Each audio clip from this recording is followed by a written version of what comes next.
Selamat siang Bapak Ibu Siang. Siang. semua perwira PLI kesehatan dalam keadaan ya. Perkenalkan, nama saya Muhammad Adib Sinto Baskoro, biasa dipanggilnya Adib. Saya di PGN di bagian gas and LNG supply. Ya, jadi beberapa hari yang lalu ini rekan dari PLI Faisal Rahman kontak saya sebenarnya menanyakan tentang bagaimana mendaftar dan perkuliahan di luar negeri. Jadi waktu itu kita sharing dan waktu itu sama Faisal ini sekalian aja dibikin sharing dengan PLI. Makanya pada siang hari ini saya akan coba share bagaimana perkuliahan di Belanda khususnya, kemudian dulu motivasinya apa, dan nanti di akhir saya coba sharing beasiswa LPDP dan beasiswa LPDP ini sedang buka pendaftaran di tahun 2023 bisa juga. Ini diskusinya santai aja ya, nanti kalau apa namanya ada yang mau ditanyakan atau langsung mau ditanyakan langsung boleh aja, kita diskusi santai aja. Dimulai. Ini profil saya, nama saya Adib Sinto Baskoro, kemudian tempat tanggal lahirnya di Tanjung Enim 23 Desember 1992. Ada yang tahu nggak Tanjung Enim ini di mana? Jadi memang Tanjung Enim ini satu desa ya, 5 jam dari masyarakat. Jadi saya dari lahir sampai SMP itu di Tanjung Enim. Jadi anak desa ya, bukan siapa-siapa. Terus di SMA mengikuti orang tua pindah ke Jakarta. Kemudian untuk pendidikan saya kuliah tahun 2010 di ITB jurusan Teknik Geologi. Kemudian lulus tahun 2000, di awal 2015 saya bekerja masuk di SKK Migas di divisi eksplorasi. Kemudian sampai tahun 2016, kemudian saya melanjutkan studi di Universitas Teknologi. Mungkin cerita sedikit. Jadi pada sebelum bekerja di SKK Migas memang sudah ada rencana untuk melanjutkan studi di luar negeri. Jadi memang sebelum bekerja di SKK Migas sudah sudah mempersiapkan untuk sekolah, lanjut sekolah, persiapan IELTS, daftar kuliah di luar juga sebenarnya sudah mulai dari sebelum di SKK Migas. Kemudian waktu di SKK Migas akhirnya coba apply di LPDP, beasiswa LPDP, dan alhamdulillah keterima. Waktu itu memang agak sulit juga ya, karena akhirnya memutuskan untuk resign dari SKK Migas dan melanjutkan sekolah ke Belanda dengan beasiswa LPDP. Kemudian tahun 2018 akhir saya lulus di Belanda, dan waktu itu 2019 awal ada open recruitment PGN, akhirnya coba-coba daftar. Alhamdulillah keterima, dan sekarang sampai sekarang bekerja di PGN di bagian gas and LNG supply. Seperti itu perkenalan dari saya.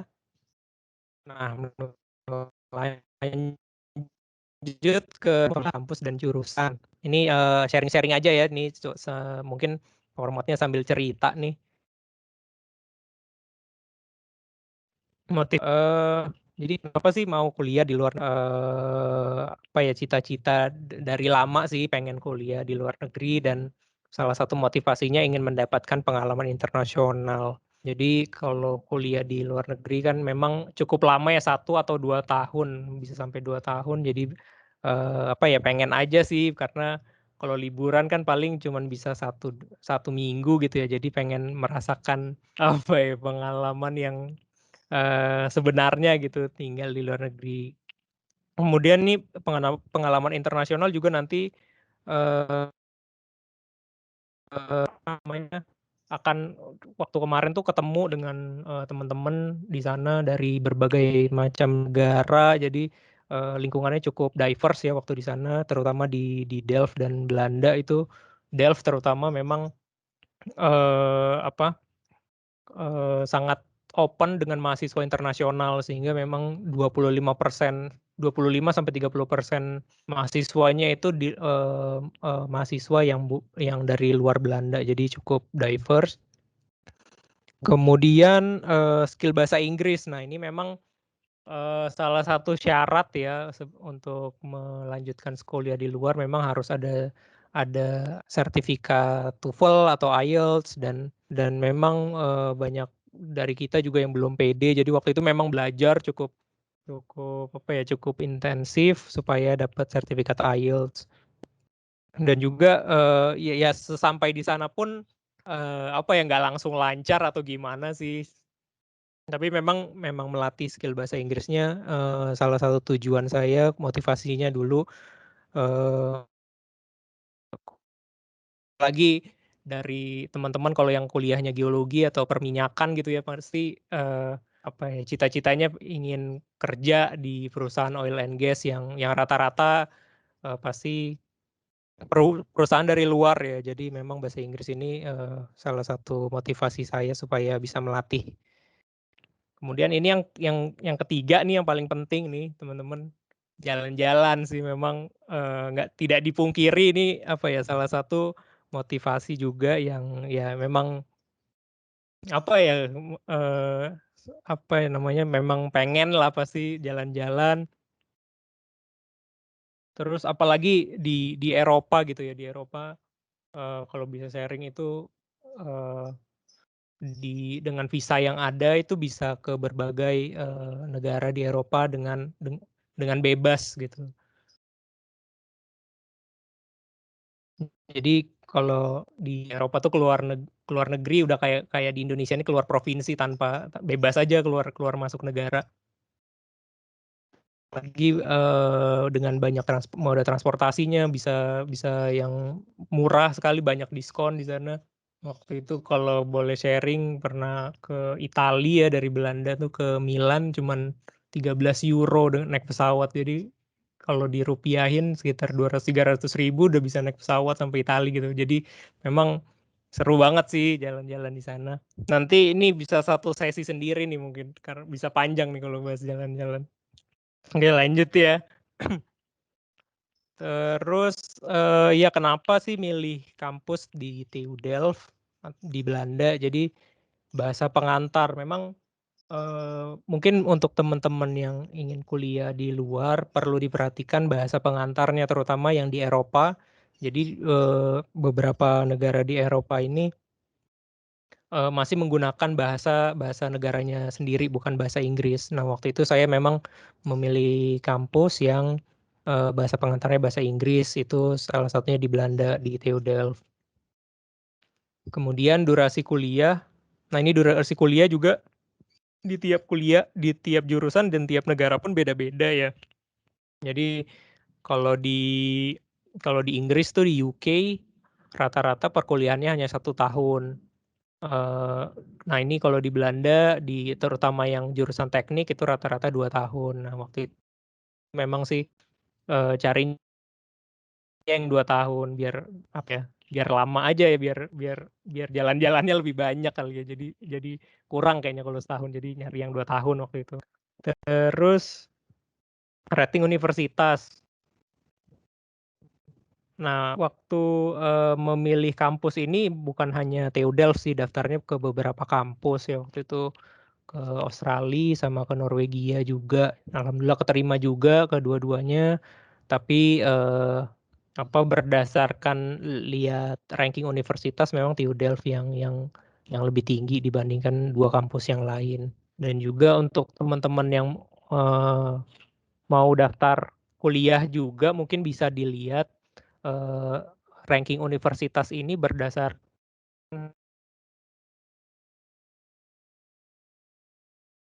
subjeknya. Jadi langsung spesifik ke jurusan tertentu, misalnya geologi atau teknik sipil gitu misalnya.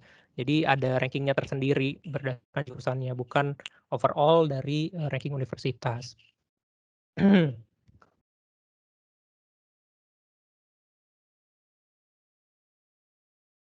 Lagi di Belanda itu banyak kerjasama dengan Indonesia. Nah, ini mungkin karena kenangan masa lalu ya di Belanda, dulu pernah di Indonesia lama. Jadi sampai sekarang pun banyak sekali proyek-proyek yang bekerja sama dengan Indonesia. Dulu saya juga ada beberapa teman yang bahkan tesisnya pun di Indonesia pun itu dari proyek perusahaan-perusahaan di Belanda. Jadi memang kuat sekali hubungan Indo. Terus jurusan geologi dulu lanjut ke reservoir geologi, masih sama-sama geologi waktu itu mikirnya karena masih sejalan aja sih dengan jurusan, jadi mungkin adaptasinya jadi lebih gampang. Ini tidak menutup kemungkinan juga sebenarnya mengambil kuliah dengan jurusan yang berbeda. Iya seperti itu. Kemudian saya lanjut dulu. Nah ini perkuliahan di Belanda. Ini saya coba sharing ya gimana sih perkuliahan di Belanda, sistemnya, kemudian program-programnya apa saja. Nah di Delft ini durasinya untuk master degree itu semuanya 2 tahun.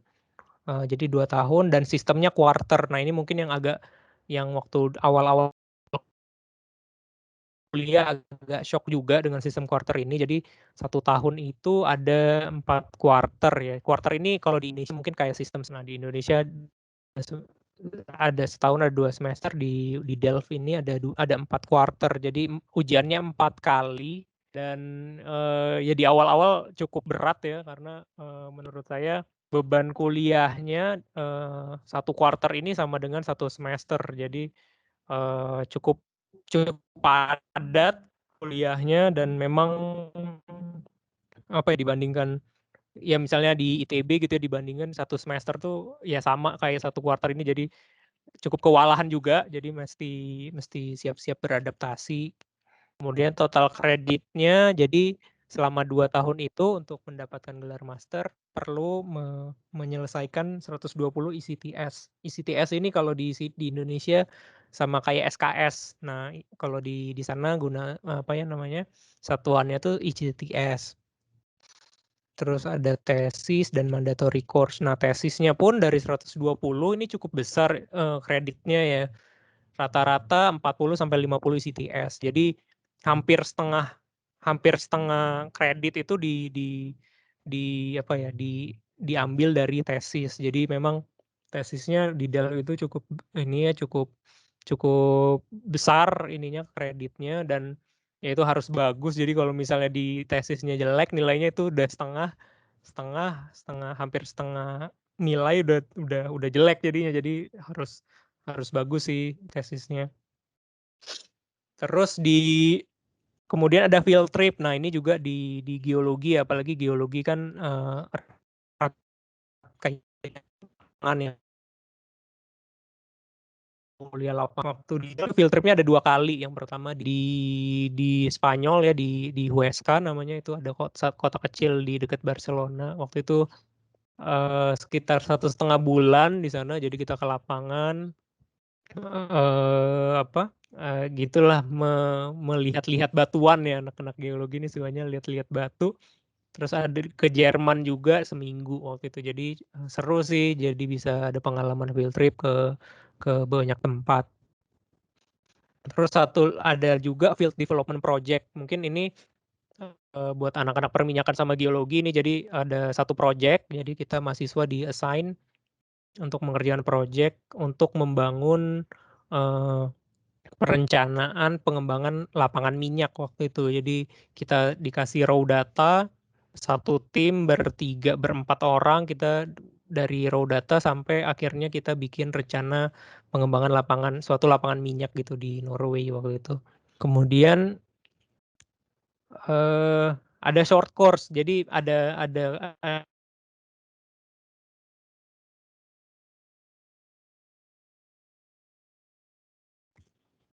mohon izin Mas, terputus ya Mas Adi. Dari halo. Ya, sudah Udah. bisa didengar ya, sudah. Oke. Ya, lanjut ya.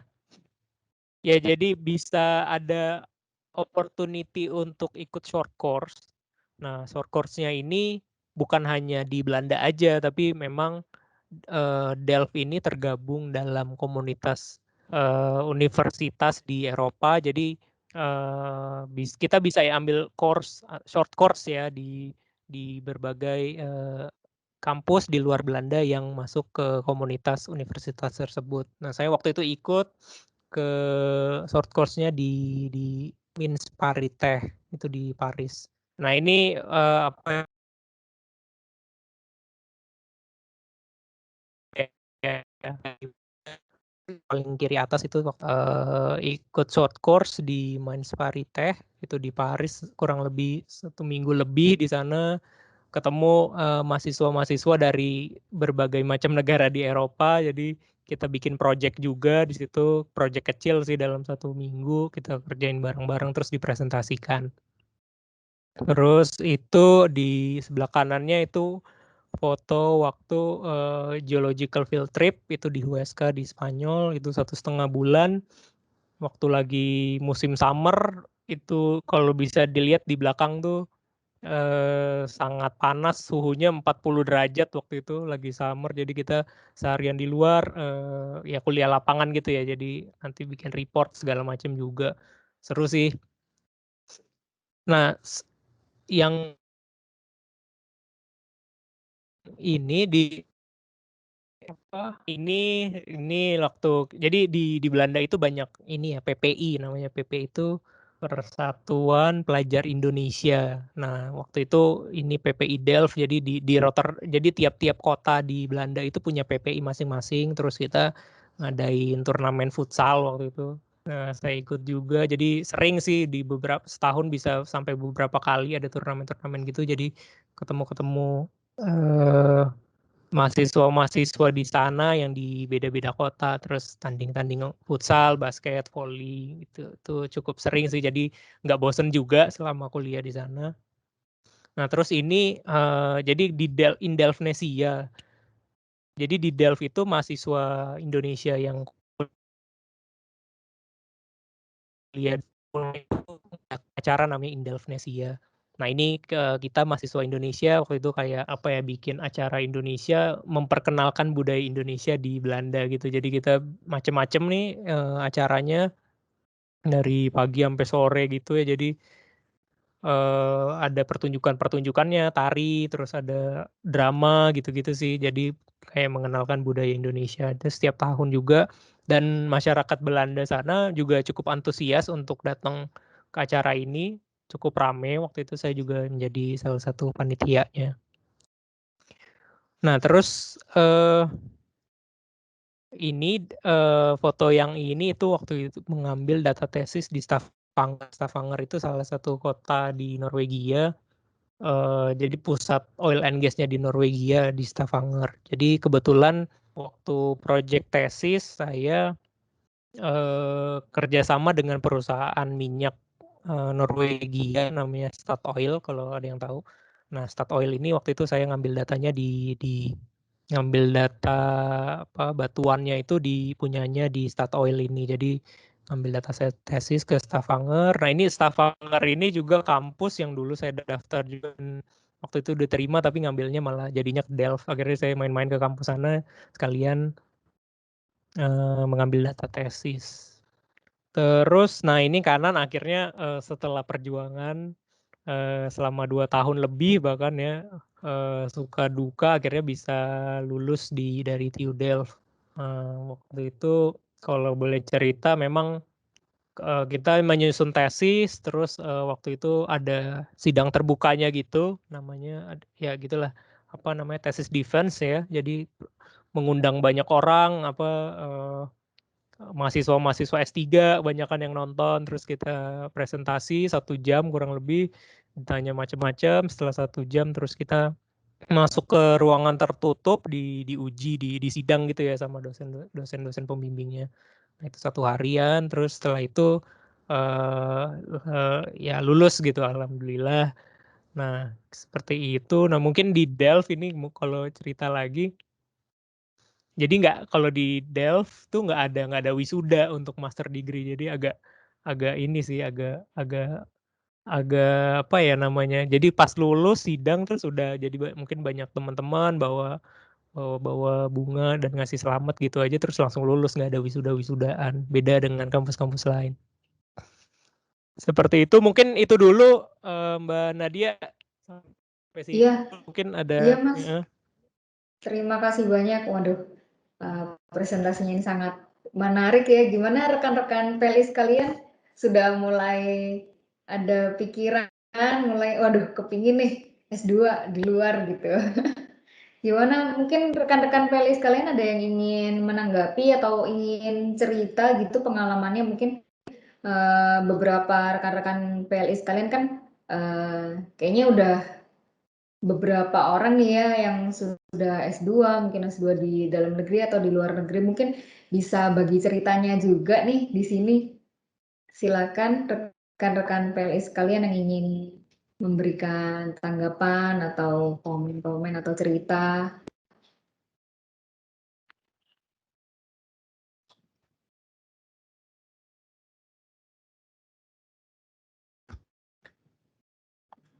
Mari kita lihat. Oh, ada Mbak Astrid nih kayaknya. Mbak Astrid, boleh dong cerita. Mbak Astrid kayaknya infonya kayaknya S2 juga ya di Belanda ya?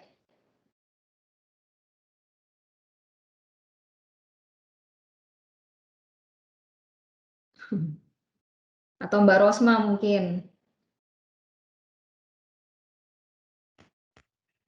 Iya, Nat. Kalau aku kan S2-nya di Indonesia ya, di Semarang, di Undip pas itu.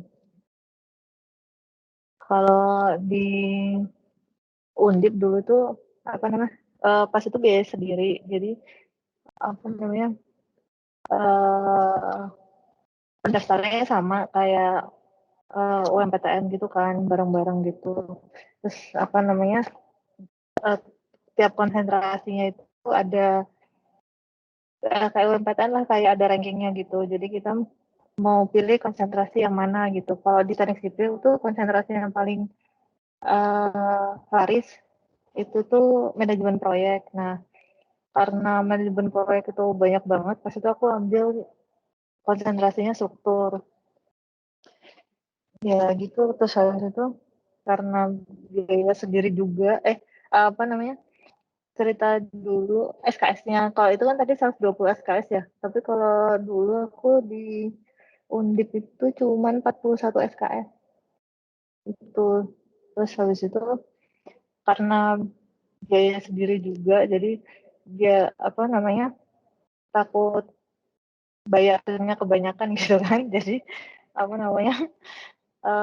selesaiin 1,5 tahun, pas itu alhamdulillah ya lancar. Gitu aja sih Nat yang tapi kalau lain-lainnya mungkin sama ya kayak tesis sebagainya. Dulu pas persyaratan tesis, kalau seingat saya itu beberapa tahun lalu itu kalau yang di Indonesia nggak ada persyaratan buat nerbitin jurnal sama presentasi di seminar internasional. Tapi kalau sekarang pas zaman saya lulus itu tahun 2019 itu ada persyaratannya, kita harus nerbitin satu jurnal internasional yang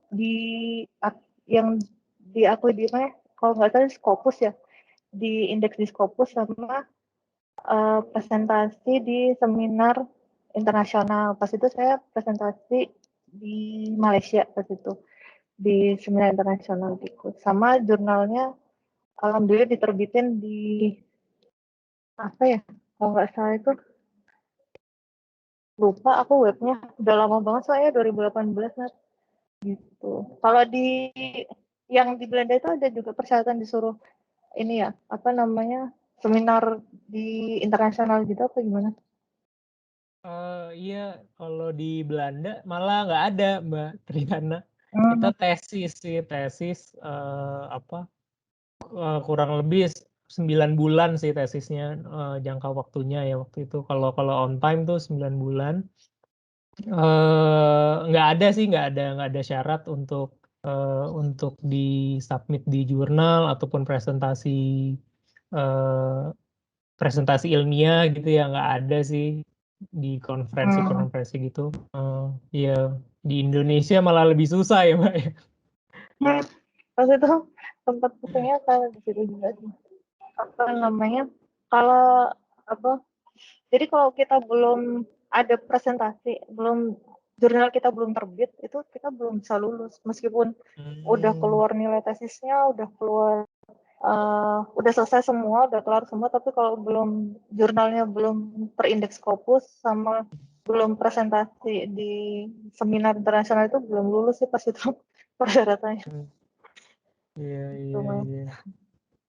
Iya, memang sih pernah dengar juga itu beberapa temen juga memang kalau di sini ada syarat itu ya untuk presentasi di conference ataupun submit di jurnal ya.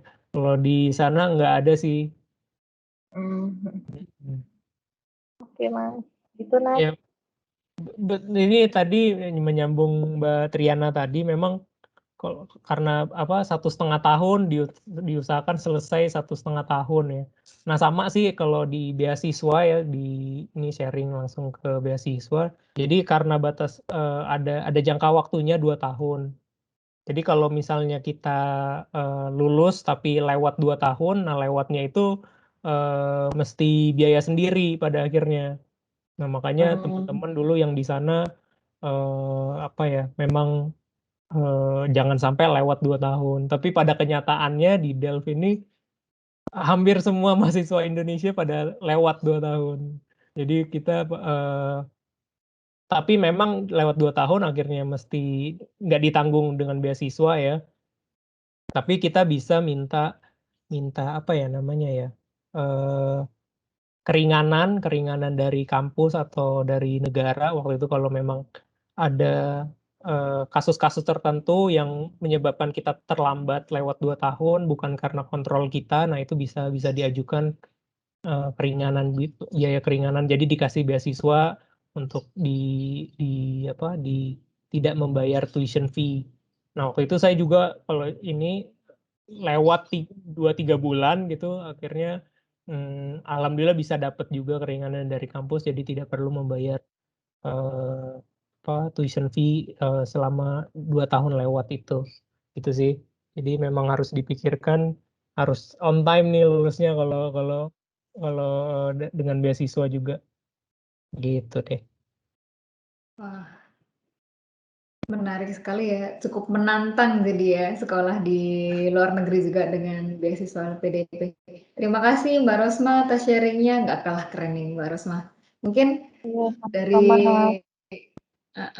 mungkin dari teman-teman perwira PLI yang lain ada pertanyaan, jika ada pertanyaan bisa langsung disampaikan di sesi tanya jawab yang pertama ini.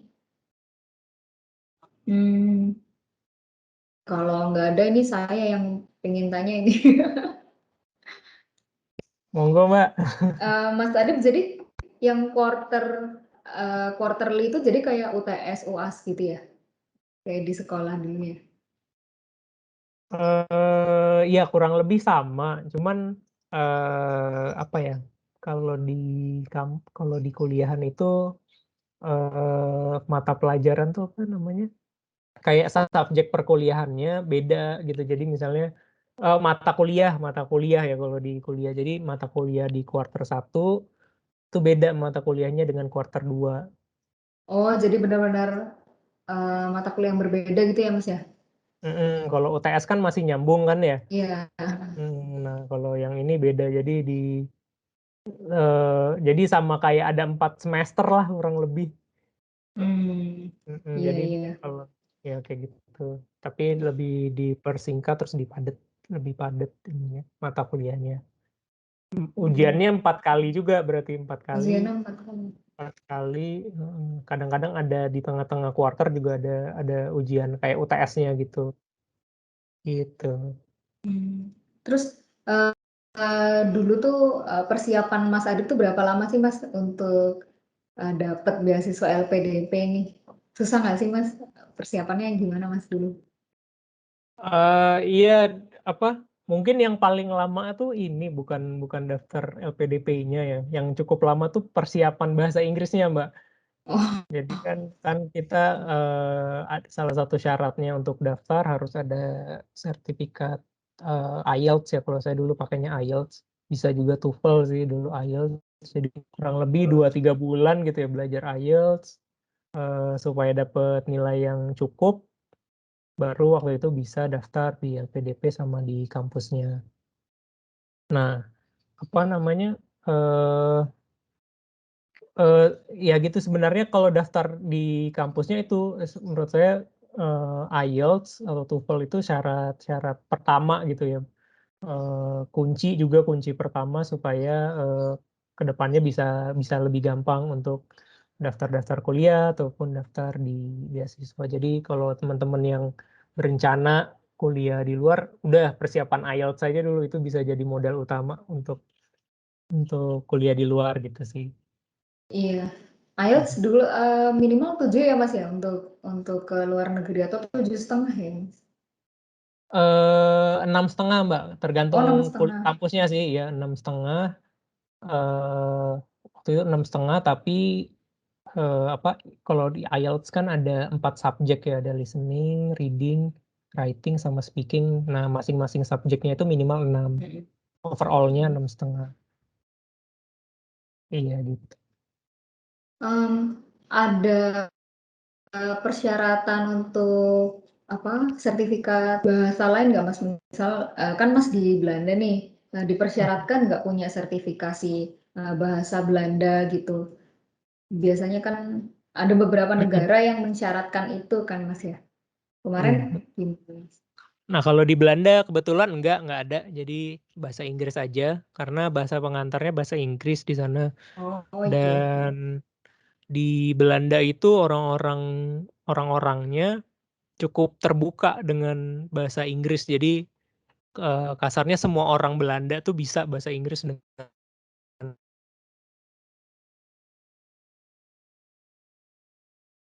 Mohon maaf dengan Mas, kan kayak klien nggak tadi agak terputus sepertinya. iya ya di sana apa ya hampir seluruh orang Belanda tuh jago semua bahasa Inggrisnya ibaratnya gitu. Jadi yang pelayan ataupun penjual-penjual apa itu kayaknya semuanya hampir hampir semua bisa bahasa Inggris. Jadi enak sih. Jadi kayak nggak perlu bahasa Belanda. Bahkan jadi orang-orang nanya kan ya, kok di Belanda 2 tahun bisa bahasa Belanda nggak? Nggak jawabannya karena memang apa ya, kayak nggak terpaksa untuk bisa bahasa Belanda juga gitu. Baik Mas. Perwira PLI sekalian mungkin ada yang masih punya pertanyaan? Mungkin satu lagi pertanyaan lalu kita bisa lanjut ke pemaparan materi lanjutan. Apakah ada yang ingin menanyakan? Iya, Mbak Astrid, dipersilakan Mbak Astrid. Iya Mas Adit, makanya khususnya untuk yang LPDP nih mungkin kan banyak dari dulu udah terkenal lah gitu LPDP ini orang berebut untuk dapetin beasiswanya. Kira-kira kalau dari pengalaman Mas Adit sendiri itu kan pasti banyak dokumen yang harus disubmit ya misalnya application letter atau recommendation letter gitu. Apa sih kira-kira yang menurut Mas Adit sudah Mas Adit lakukan dengan benar lah gitu atau berbeda dari orang lain sehingga akhirnya berhasil terpilih nih gitu karena kalau aku dengar cerita orang mereka juga ngerasanya udah ngikutin template-nya si ini kok atau apa udah ngikutin yang udah pernah lulus waktu interview kayaknya udah all out udah apa gitu tapi ternyata mungkin seleksinya seketat itu gitu mungkin Mas Adit bisa sharing gitu tips and triknya untuk mempersiapkan dokumen-dokumennya atau waktu presentasi waktu interview dengan pihak LPDP-nya gitu. Ya, makasih Mbak Astrid pertanyaannya. Iya sih memang apa ya cukup banyak orang yang apa daftar untuk dapat beasiswa LPDP. Apa ya kalau tips itu sebenarnya memang ini apa dipersiapkan sebaik mungkin sama satu nasib sih. Nggak ngerti ya pokoknya waktu itu sih saya ini apa namanya cukup yakin karena waktu itu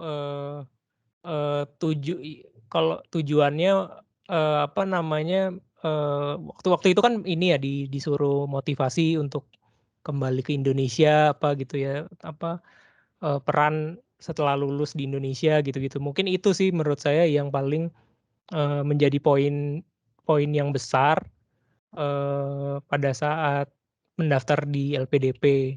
Nah, waktu di interviewnya pun juga cukup ditekankan ke arah situ sih.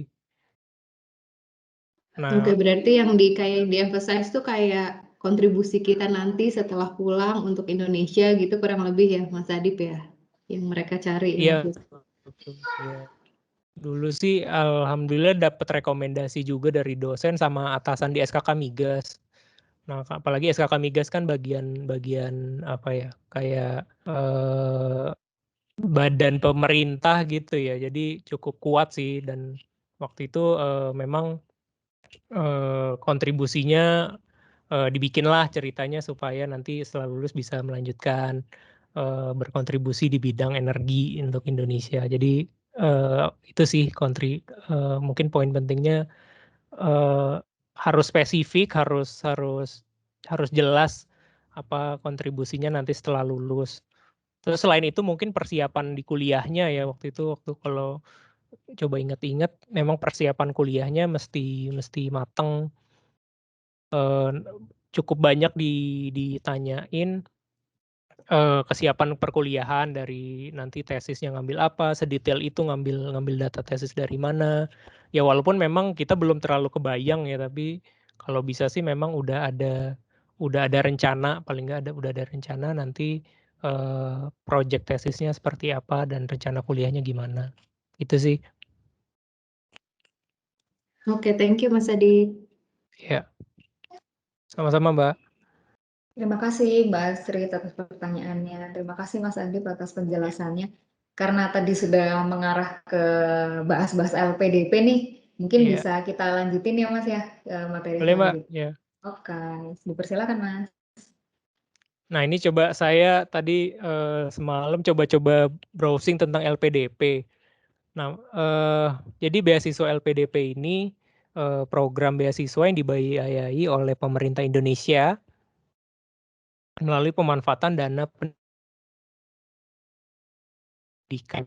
Ini mengelola dana pendidikan. Pemerintah Indonesia ini mempunyai biaya pendidikan dan diserahkan dananya ini ke suatu badan yang disebut LPDP. Namanya Lembaga Pengelola Dana Pendidikan. Nah, dari LPDP inilah disalurkan beasiswa-beasiswa dari negara untuk warga negara Indonesia. Nah, sasarannya warga negara Indonesia yang memenuhi persyaratan berkeinginan untuk melaksanakan studi lanjut pada program master dan doktoral. Jadi bukan hanya master atau magister saja, tapi juga program doktoral dan memiliki rencana kontribusi pasca studi dan untuk kemajuan Indonesia. Nah, itu seperti yang dijelaskan sebelumnya, memang cukup ditekankan, diharapkan para penerima beasiswa LPDP ini punya kontribusi untuk. Nah, apa beasiswa LPDP ini banyak jenisnya. Ada yang reguler untuk master dan doktoral, ini bisa di dalam negeri dan luar negeri. Kemudian ada jenisnya afirmasi. Afirmasi ini beasiswa untuk warga negara Indonesia yang berdomisili di daerah-daerah terpencil. Jadi punya apa ya, punya peluang lebih untuk mendapatkan beasiswa apabila berdomisili di daerah terpencil. Kemudian beasiswa untuk dosen, dokter spesialis, dan lain-lain. Nah, ini pun jenis-jenis beasiswa ini seiring berjalan waktu cukup banyak perubahan. Ini beasiswa yang saya tulis di sini yang dulu waktu saya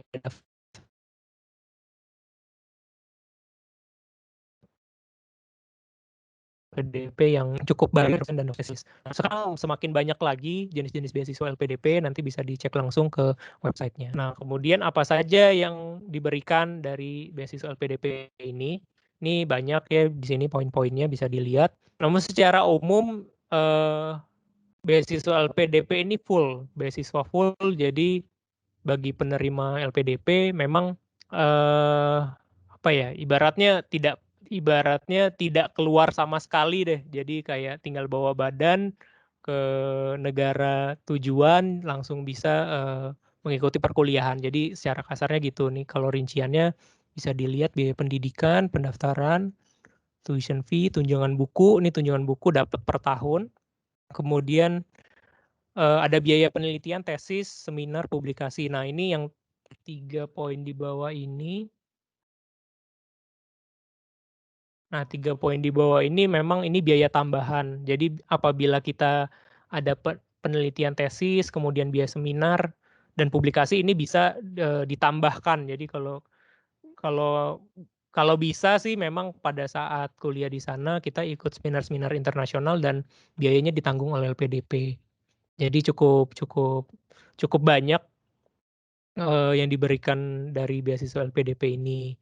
Kemudian ada juga biaya pendukung dari transportasi, visa, itu visanya kita di reimburse juga waktu itu, kita bayar visa dulu, terus akhirnya bisa dibayarkan oleh LPDP, asuransi kesehatan full, dan cukup baik asuransi kesehatannya full ya, full juga, biaya hidup, biaya kedatangan. Nah, biaya kedatangan ini jadi settlement allowance kita nyebutnya. Jadi pada saat kita sampai di sana jadi ada biaya yang diberikan oleh LPDP, biaya tambahan ya. Kemudian tunjangan keluarga. Nah, ini mungkin yang cukup apa ya, cukup diperbincangkan. Jadi kalau zaman saya dulu 2016 sampai 2000. Nah, waktu sampai tahun 2017 ini tunjangan keluarga ini diberikan untuk mahasiswa master. Nah, master pun diberikan tunjangan keluarga. Nah, mungkin sejak tahun 2018 sampai sekarang ini ternyata di-cut jadi hanya khusus doktoral. Jadi memang waktu zaman saya ke sana banyak nih teman-teman yang sebelum berangkat akhirnya menikah dulu, bawa keluarga ke sana dan dapat tunjangan ini. Lumayan nih, 25% dari biaya yang diberikan LPDP. Seperti itu. Nah, sekarang tahun 2021 kalau mungkin beberapa teman-teman di sini juga udah pada tahu. Jadi di tahun 2021 ini LPDP buka pendaftaran.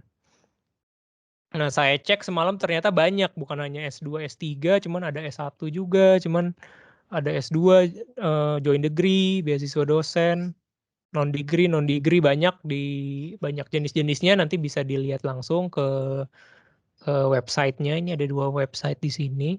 Bisa langsung googling aja LPDP, nanti banyak sekali informasi yang bisa dapatnya di sana. Nah, ini juga saya download buku panduan pendaftaran, ada file PDF-nya gitu. Nah, ini mungkin saya rangkum sedikit. Jadi di tahun 2021 ini ada 2 tahap, ada 2 batch ya pendaftaran LPDP. Yang tahap pertama itu dibukanya dari 4 Mei sampai 1 Juni 2021. Udah sebentar lagi nih, tinggal 1 Juni, beberapa hari lagi penutupan pendaftaran tahap 1, kemudian pengumuman hasilnya itu tanggal 22 Juli atau 30 Agustus 2021. Jadi lumayan cepat sih, jadi 1 bulan, ya 1 sampai 2 bulan langsung ada pengumuman kalau kita lulus beasiswa LPDP ini. Nah, yang nanti mulai kuliahnya itu Agustus atau September 2021. Paling cepat ini mulai Agustus September 2021. Nah, ini buat teman-teman yang mau mempersiapkan nih, ada gelombang kedua nih, tahap kedua, itu buka pendaftarannya 1 Agustus sampai 8 September 2021. Nah, nanti bisa dicek nih, masih ada waktu nih untuk mempersiapkan beberapa bulan sampai bulan Agustus. Nah, pengumumannya di 3 Desember 2021. Cukup singkat juga, nanti mulai kuliahnya tahun depan, awal tahun depan 2022, sorry nih, typo, harusnya 2022. Nah, jadi terus kemudian proses seleksinya, nah ini dari tahun ke tahun ini memang teman-teman harus cek ya, karena proses seleksinya nih cukup dinamis, cukup bisa berubah-berubah. Nah, ini yang tahun 2021 saya udah cek, nanti proses seleksinya tuh ada seleksi administrasi, kemudian seleksi substansi akademik dan kebangsaan. Ini kayaknya mungkin kayak seperti TPA, dan ada tes wawancara. Nah, ini proses seleksinya mungkin yang harus dipersiapkan. Agak beda dengan saya dulu. Dulu kalau saya ada tes apa sih, focus group discussion, terus ada tes menulis IELTS, menulis esai on the spot gitu. Ya kurang lebih seperti itu sih. Ini ada 3 ya. Nah, terus persyaratan-persyaratannya ini mungkin syarat-syarat yang secara umum, lebih lengkapnya nanti bisa coba di-download panduan pendaftarannya. Nah, yang pertama ada surat rekomendasi, ini bisa dari ini dosen dan atasan ya, ini sama kayak 3. Kemudian menulis komitmen kembali ke Indonesia. Apa ya? Harus bagian penting harus dibuat dengan baik, esai. Kemudian ini menulis proposal penelitian, ini untuk yang program doktor. Nah, ini batas usia. Jadi untuk master, batas usianya 35 tahun. Sedangkan untuk program S3 atau doktor itu 40 tahun. Jadi batas usia 35 tahun cukup panjang. Nah, untuk IP minimal 3, IP 3 untuk program master. Kemudian bahasa Inggris, ini dibagi 2, ada yang dalam negeri dan luar negeri. Untuk yang luar negeri ini IELTS minimal 6,5, dan TOEFL IBT, ini internet base-nya 80. Nah, ini saya rasa harus sih ini bahasa Inggris ini buat mendaftar LPDP dan juga untuk pendaftaran di kampus tujuan. Nah, ya ini modal awal sih ini IELTS dan TOEFL ini untuk mendaftar kampus dan juga beasiswa. Kemudian letter of acceptance, ini surat tanda diterima dari universitas. Nah, ini juga menurut saya cukup karena menunjukkan kesiapan kita dalam menempuh studi. Jadi memang ini banyak yang nanya nih, kalau daftar LPDP harus sudah dapat LOA apa belum? Nah, kalau saya sih rekomendasi sebaiknya sudah dapat LOA dulu, karena itu memperlihatkan bahwa kita telah lebih siap ya, dalam menempuh studinya. Seperti itu. Nah, ini lain-lain. Nah, ini beasiswa hanya diperuntukkan untuk kelas reguler. Kelas reguler ini maksudnya, jadi beasiswa LPDP ini hanya untuk kelas reguler. Maksudnya tidak kelas double degree atau kelas online. Nah, ini semuanya hanya untuk kelas reguler. Kemudian ini ada poin lain, jadi bagi yang sudah punya gelar S2, jadi memang tidak diizinkan mendaftar program beasiswa magister. Jadi diperbolehkannya untuk mendaftar di program S3 atau doktor, seperti itu. Nah, ini ada slide terakhir nih, ada quotes. Kurang cerdas dapat diperbaiki dengan belajar, kurang cakap dapat dihilangkan dengan pengalaman. Namun tidak jujur itu sulit diperbaiki, dari Muhammad Hatta. Mungkin itu penutup presentasi saya. Terima kasih atas perhatiannya. Selamat siang. Assalamualaikum warahmatullahi wabarakatuh.